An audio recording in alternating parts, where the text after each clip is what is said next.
Before we talk about the formula, which should look amazingly similar to what we've already done, right? We've talked about, let's go back and review what's happening with freezing point depression. Let's review freezing point depression first, and then we'll make the parallel to boiling point elevation. Okay. So, we said that when we dissolve a solute, and we'll say virtually all, because I hate saying all, when I'm not absolutely sure it's all, but I'm pretty confident it is. When we dissolve a solid solute into a liquid solvent, it affects the freezing point.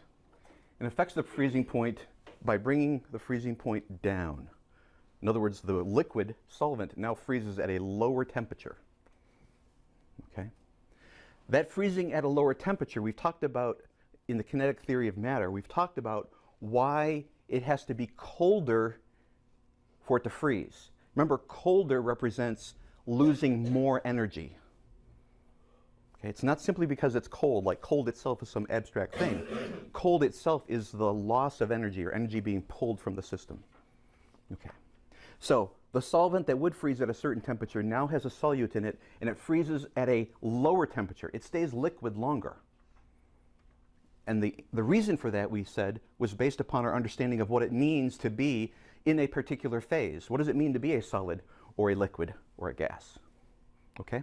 So does someone want to kind of just review it for us all, why, in very basic terms, why it takes the loss of additional energy, also known as being colder, for a solvent to freeze when it has a solute in it? What's taking place at the molecular level? The temperature is decreasing. Okay, the temperature is decreased, but that means we've taken more energy out. Why do we have to take more energy out? To lower the freezing point. Okay, that's what happens, but why is it happening? Go ahead.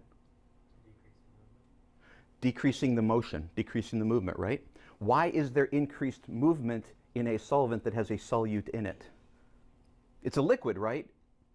If we have a liquid solvent, the components there, the molecules are all moving around because it's liquid. That's the nature of a liquid. They're not fixed in place and vibrating, that's solid.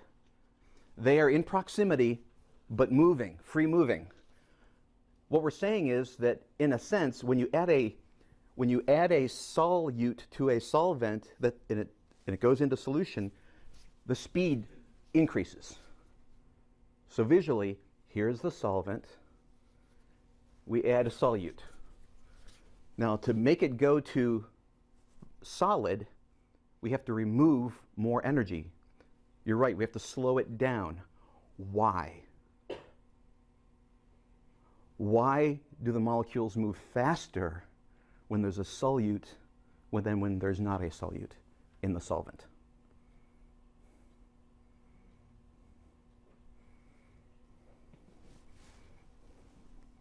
We'll use the pregnant pause.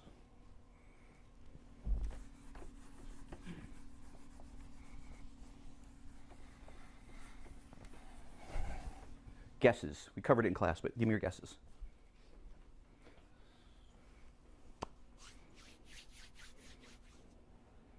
Repeat it one more time. Okay. So we acknowledge that a liquid solvent, that the solvent molecules are in motion because they're liquid. When we add a solute to it, their velocity increases. In order to have them then shift to a solid state requires taking more energy out than it initially required. A solvent with no solute will eventually freeze, become solid. But a solute with a solvent has to have more energy taken out because of that additional motion. Why is there additional motion in a solvent that has a solute in it? Why do the molecules in the solvent speed up when you add a solute?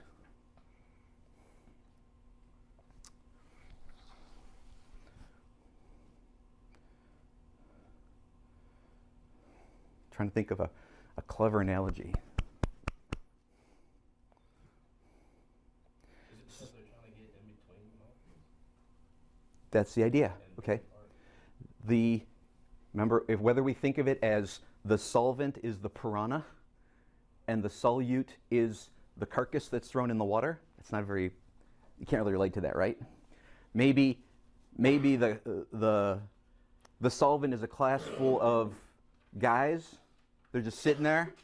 It's all, and then suddenly a new young ladies join the class. There's new motion starts happening. Whoa, somebody noticed something. There's some motion going on. Okay, calm down, guys. Calm down, guys. So there's more interest. There's more activity. What we said is, let's go back to the piranha example. The carcass goes in the water. The piranha are chasing around the carcass, right? Before the piranha were just there in the water, kind of swimming in school. Look at the nice, pretty piranha, right? They're kind of attractive, glittery fish until there's blood in the water and they go crazy. Why? They're attracted to the carcass. They go towards the carcass and they start to pick off pieces of the carcass. Suddenly they're moving faster, aren't they? The fish are kind of there, but then the carcass gets in the water and the feeding frenzy begins. In the same kind of a way, when you put a solute in a solvent, it's a liquid solvent, you put a solid solute in there, it's going to start to mix because the water is going to be attracted to the solute is going to be attracted to the solvent, whether it breaks down to individual molecules in the case of a covalent solute, or whether it breaks down into ions in the case of an ionic solute, it's going to break apart.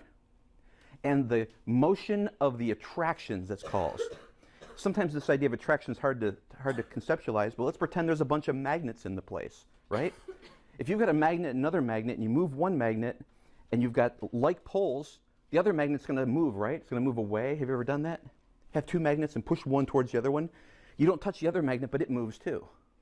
Or, if you have opposite poles, you can wait. You have opposite poles, right? You bring the magnet towards it, what happens? The second bar magnet is going to slide towards it. Just a moment. So you've got motion going on both magnets, but you're only moving one. There's additional motion that's created because of the opposite or like charges and how they affect one another.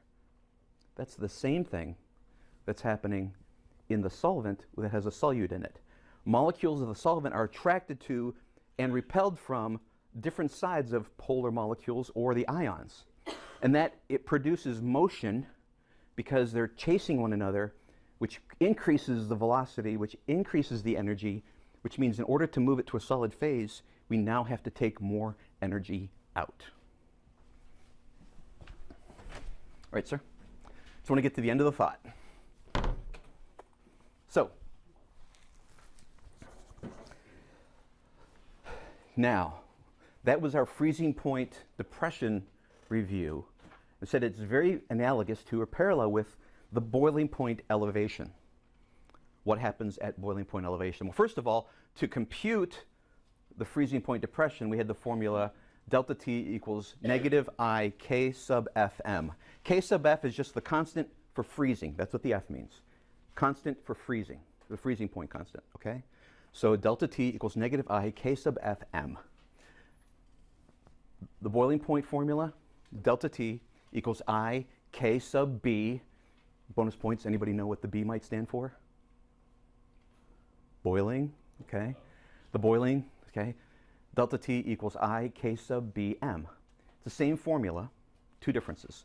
The subscript, because each solvent is going to have its own unique K sub F, it's also going to have its own unique K sub B. So the constants are going to be different. The second major point is that there is no negative. In freezing point, it's a depression. So our delta T is going to be negative, which is why the formula leads with a negative. In boiling point elevation, it's going to be higher. Okay? So the formula is delta T equals I, not negative I, because our delta T is going to be a positive number.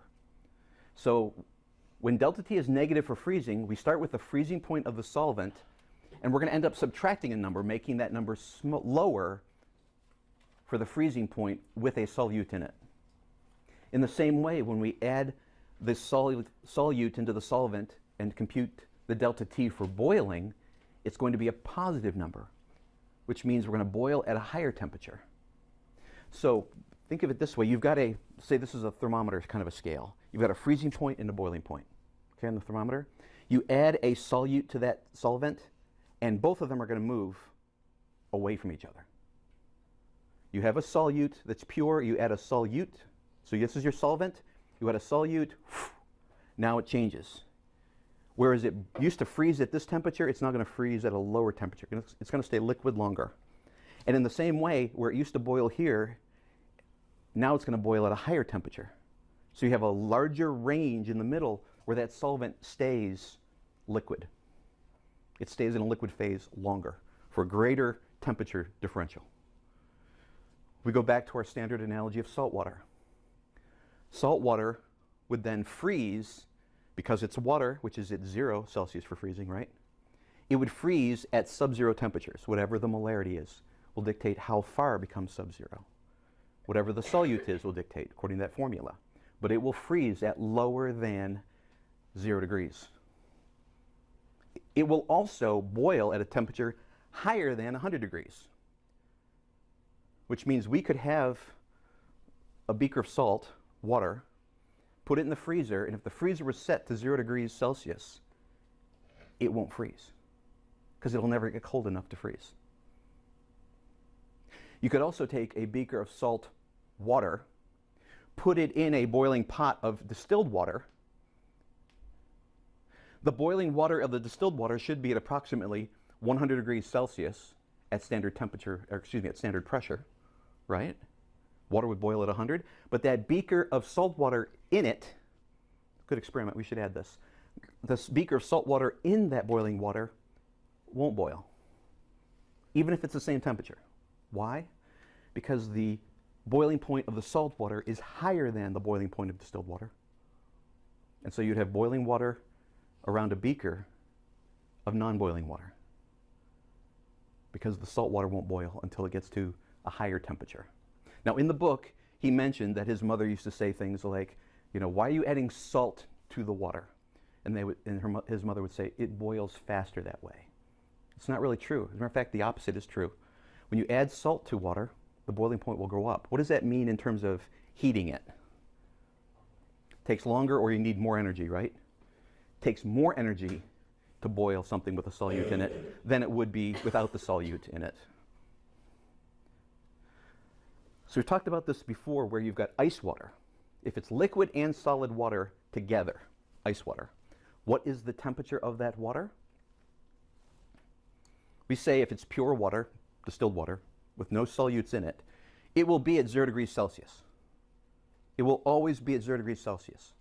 And sometimes we say, you know, if you take, you're having a party, you put the cans of soda or whatever beverage you're serving, hopefully it's soda, put those cans of beverage in a cooler with ice on it. You take the garden hose and you spray the garden hose on it. And some people say, well, wait a minute, you're warming it up. Why would you do that? It's just going to melt the ice. Well, you will lose some ice because it will have to chill the water. But as long as it doesn't melt all the ice, then you took 32-degree ice and you now have 32-degree ice water, which surrounds the can and transfers that energy, or actually steals the energy from the soda quicker, better. So when you've got this cooler of ice water chilled drinks and the temperature is stabilized and somebody says, hey, I wonder how cold that soda is, you, as a chemistry student, can go, it's 0 degrees Celsius. How do you know that? Unless somebody came by and put salt in it or some other solute, it is at 0 degrees Celsius. Now, if I were to add salt to it, what would happen? The freezing point would go lower, right? Which is also the melting point, right? So by adding salt, so having your soda in icy salt water, it'll actually be cooler than 0 degrees Celsius. Get it? Because if there's ice in it, it's got to be at that melting point. And if the melting point is lowered, then the temperature of all the cans is lowered as well. Now conversely, when you boil water, you take distilled water and you bring it up to a boil. So the water is now boiling away. Say, well, what temperature is boiling water? Well, at a standard pressure, boiling water, distilled water, is at 100 degrees Celsius. Why? Because you have both gas and liquid phase. If it was all gas, it could be higher.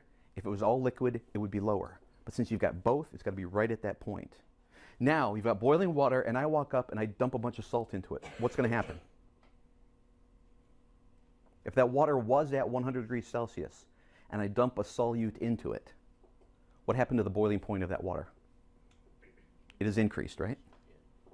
So will it be boiling after I dump the salt in it? No. As soon as it becomes salt water, I need to add more energy to get the temperature higher to get it to boil. Maybe an analogy is, anybody in here still make homemade ice cream? Ever done that before? You know how you put salt on the ice around when you're making ice cream?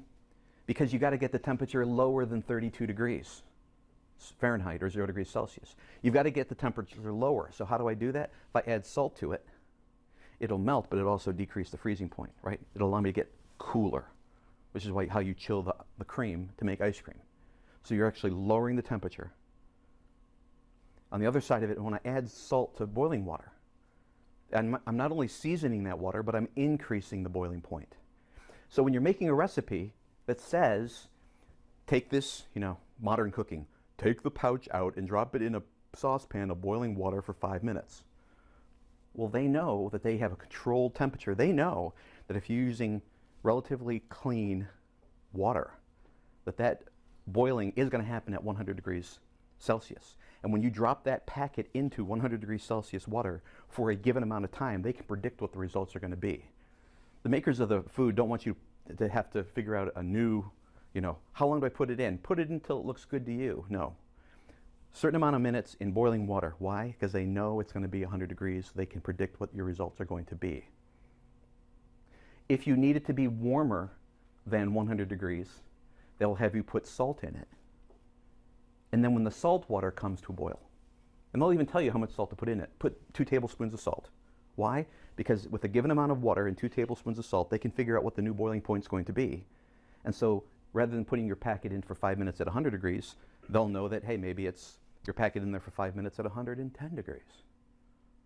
Why? They've had you put the salt in it. And if you're putting food in a packet in salt water, the salt's not for the season, right? For spaghetti, okay, the salt water seasons the pasta. But for a food packet in boiling salt water, there's no salting effect taking place of the food itself. The reason for that is they want to change the temperature of the water and what it boils at. They want to be able to bring the water to be warmer than 100 degrees because you need a greater than 100 degree temperature for preparing whatever that food is. Now, in the book they talk about why. Remember we said, why does it take removing more to get something to freeze? If we go to the other side of that logic, why does it take more energy going into the solute in order for it to boil? Well, basically it comes down to this. That same attractive force, we add salt to water, and that attraction that causes the molecules to move is what requires more energy to be removed so it freezes at a lower temperature. That same motion, that attraction, keeps them from becoming gases. Because remember, in the kinetic, we've got liquid, okay, maybe an aqueous. So we've got a solvent, we had a solute, it's moving faster. But it would seem that that fast motion would then make it even closer to being able to separate apart, to become a gas. But because the solute's in there, the solute that's being chased by the solvent and vice versa, it's also doing that because they're attracted to one another. So while it creates motion, it also avoids separation. Okay? The attraction that causes the solute and solvent to chase each other around, that attraction is the same attraction that prevents them from moving far apart.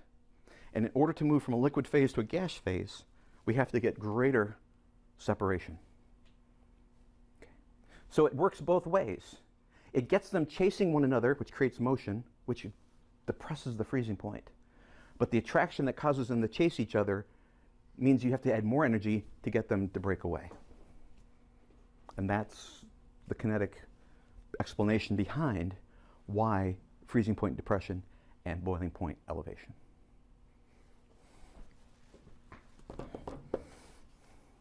Any questions on the concept? Formula's pretty straightforward. In example 10.4, they work a problem. I just use the same process we've used yesterday, same process of using for the delta t negative I k sub fm. Now it's delta t equals I k sub b m. But no major differences other than that. Let's go ahead and take a look at example 10.4 if there are no questions. I'm trying to make eye contact now. Look me in the eye and communicate to me that you understand. Okay, you're doing pretty good. Okay, Jayla? Communicate understanding. Here we go. Well, some people can only do so good, right? All right, 10.4. It says in cooking, I'm not going to write it on the board. Let's just read through it. I haven't done this yet, so let's go. In cooking pasta, a chef adds 20 grams of table salt to 1.45 kilograms of water and brings the water to a boil. What is the temperature of this boiling solution? Okay. It should look amazingly familiar. It's going to be a different K because it's K sub B for water. You're going to compute the molality and then plug it into the formula.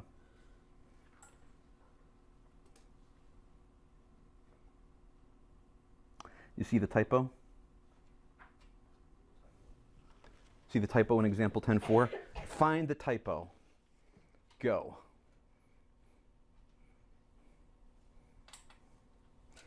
And here's a hint, it's not in the math. It's not in the English. When I say it's not in the math, I mean it's not in the numbers.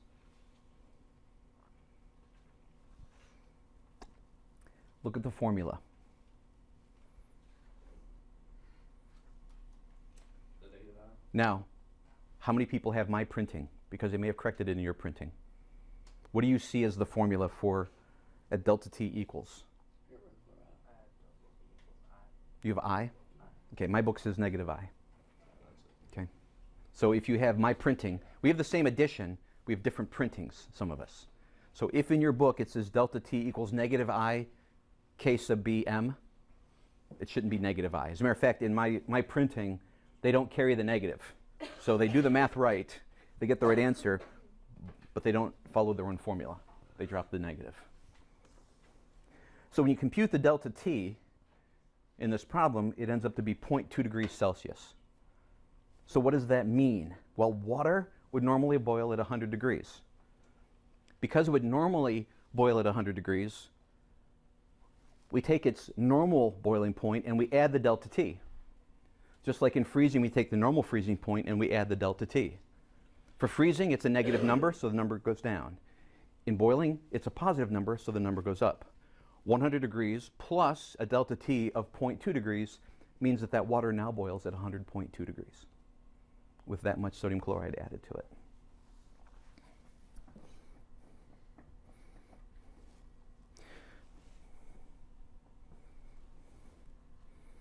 Why don't we go ahead and work on your own 9 and 10 together? That might be useful for us today. Because remember, the same math and logic can be applied to the freezing point depression as well. Just the negative sign and different constant. Let's do 9 and 10.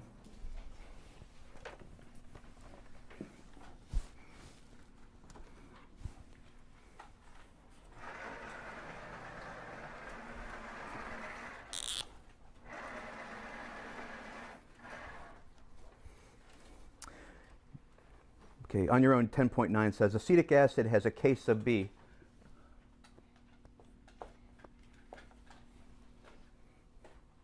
of 2.93 degrees Celsius per molality.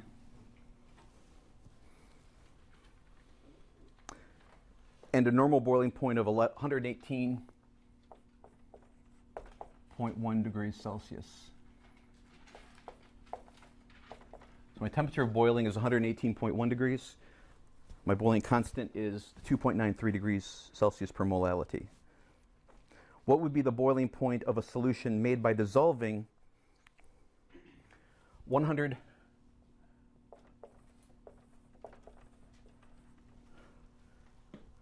grams of calcium carbonate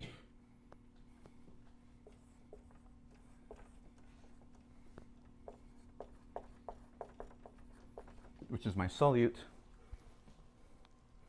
in 400 grams of acetic acid.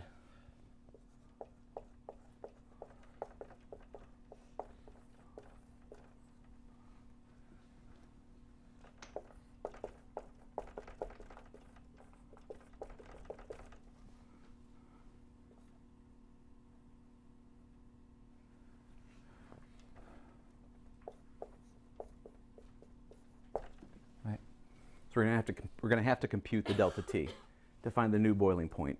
We have the old boiling point, and we need to find the delta T. Now again, this wasn't taught to you in this class. This is the way that I approach this. Okay, how do I keep it straight?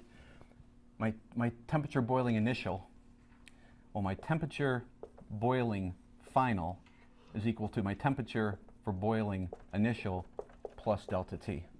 And I'm going to solve for delta T. So whatever it did boil at, I'm going to add the delta T to it, and that's going to be the new place that it boils. Okay, the temperature of boiling final is equal to the temperature of boiling initial plus the change in temperature produced by the solute in the solvent.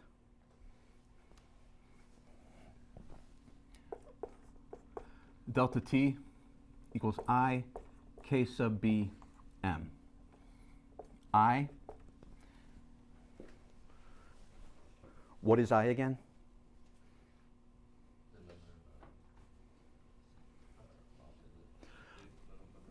The number of pieces, let me put it, the number of pieces that one molecule of the solvent, or excuse me, the solute, that one molecule of the solute breaks into when it dissolves.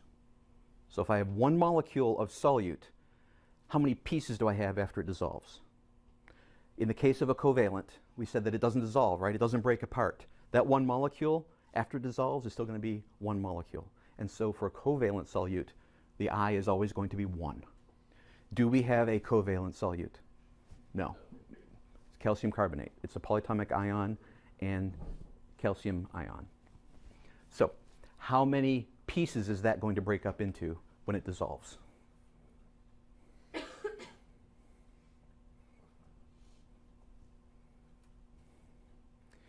What are the two ions that we're dealing with here in calcium carbonate? We have calcium, and we have one carbonate polyatomic ion, right? Will carbonate break down any more than a CO3? No, because the CO3 itself is covalent, remember? It's a polyatomic ion. A polyatomic ion is a covalent molecule that has a net charge. It combines ionically because it has a net charge, but once it's separated from its cation, it's not going to break down anymore because it's covalent, and covalents do not break apart when they dissolve. They stay as a whole molecule. So we're going to end up with a calcium carbonate molecule that when it dissolves is going to create a calcium ion and a carbonate molecule. Okay? So the I for this is 2. The K sub B was given in the problem as 2.93 degrees Celsius. So we've got that. And then we need to know the molality. Okay. For molality, molality is equal to the moles solute per what? Kilograms solvent.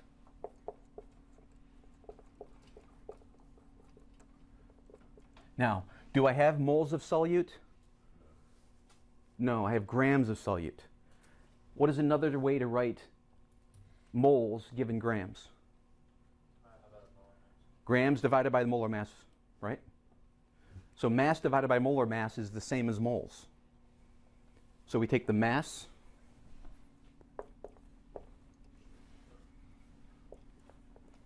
we divide that by the molar mass. Well, now the molar mass of calcium carbonate. We have 3 oxygens, that's 48. Carbon is 12. Right, so we've got 48 plus 12, 60, plus calcium.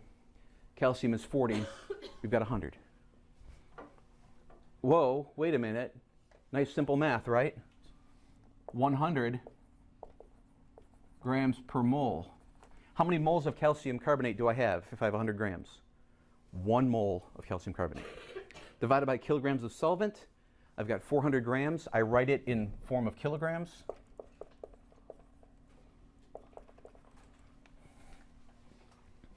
One divided by 0.4 is going to give me 2.5, right?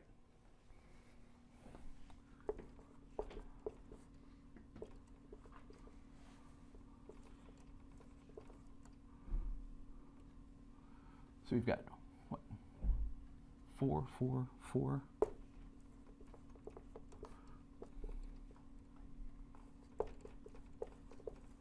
A molality of 2.500.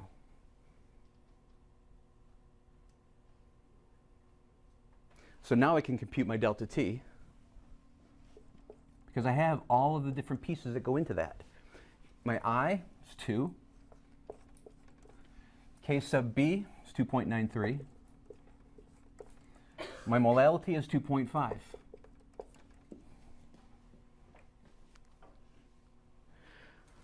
What's that going to equal? Well, 2 times 2.5, that's going to be 5. 5 times almost 3 is 15, a little less than 15, 14 something, right? So it's 14 something degrees is my delta T. You could punch it on your calculator. I used to be able to do it on a slide rule, okay? So 14 and something degrees is my delta T. What is the new boiling point of the solvent? My final is going to equal to my initial boiling point, which is 118.1, plus my delta T, which is going to be, let's say, just 14.5, just for simplicity, 14.5. So my initial boiling point plus the change in temperature, the change in boiling point that's due to the solute,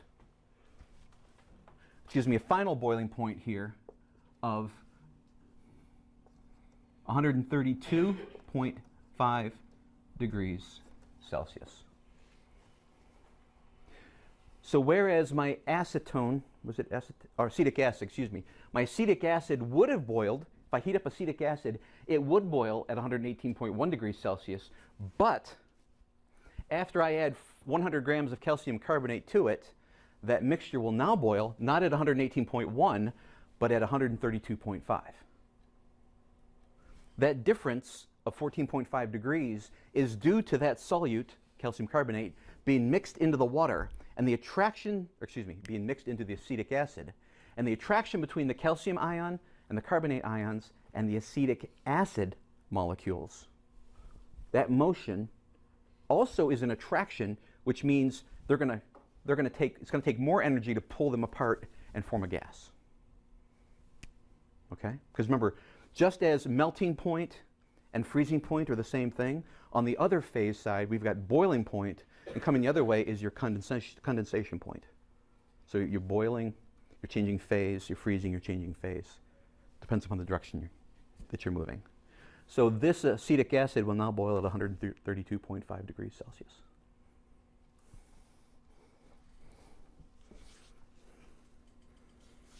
Looking at the second problem, we won't write the whole thing out. The second problem says if you wanted to boil a solution made by dissolving 265 grams of phosphorus trihydride.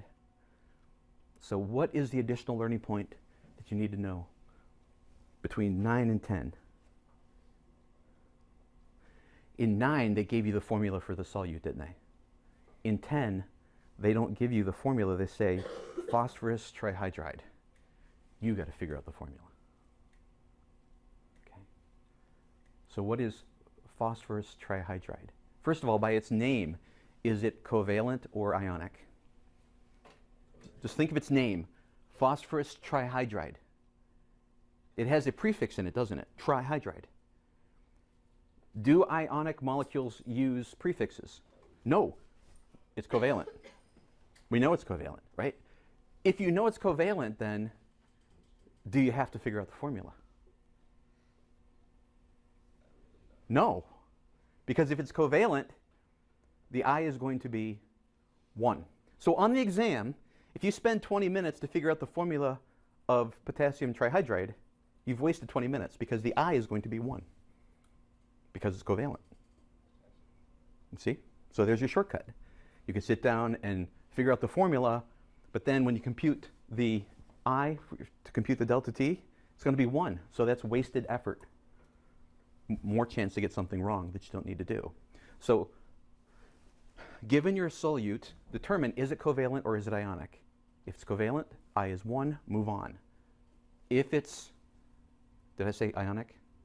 If it's covalent, it's 1 and move on. If it's ionic, then you got to sit down and work out the formula. Oh, by the way, if it's ionic, it's not going to have a tri, di, anything like that, tetra. It's just going to be the names of the ions. And you have to go back and figure out the formula from the periodic table. So they give us a mass. So we know for molality, we're going to have to figure out the number of moles. Okay? There, do you need to know the formula? Oh, if they don't give you the atomic mass, guess what? You are going to have to figure out the formula now. Why? Because you're going to need to know the formula to compute the molar mass. So if they give you a covalent and they give you the molar mass, you don't have to compute the formula. If they give you a covalent and they don't give you the molar mass, you've got to come up with it on your own. Then you do have to compute the formula, because you're going to have to come up with the molar mass. Take the mass, divide it by the molar mass, and divide all of that by the kilograms of solvent to come up with molality. They're going to have to give you the K sub B, just like they're going to have to give you the K sub F. You've got to determine the I. Given those pieces of information, you can compute the delta T and compare that to the initial temperature to get your final temperature.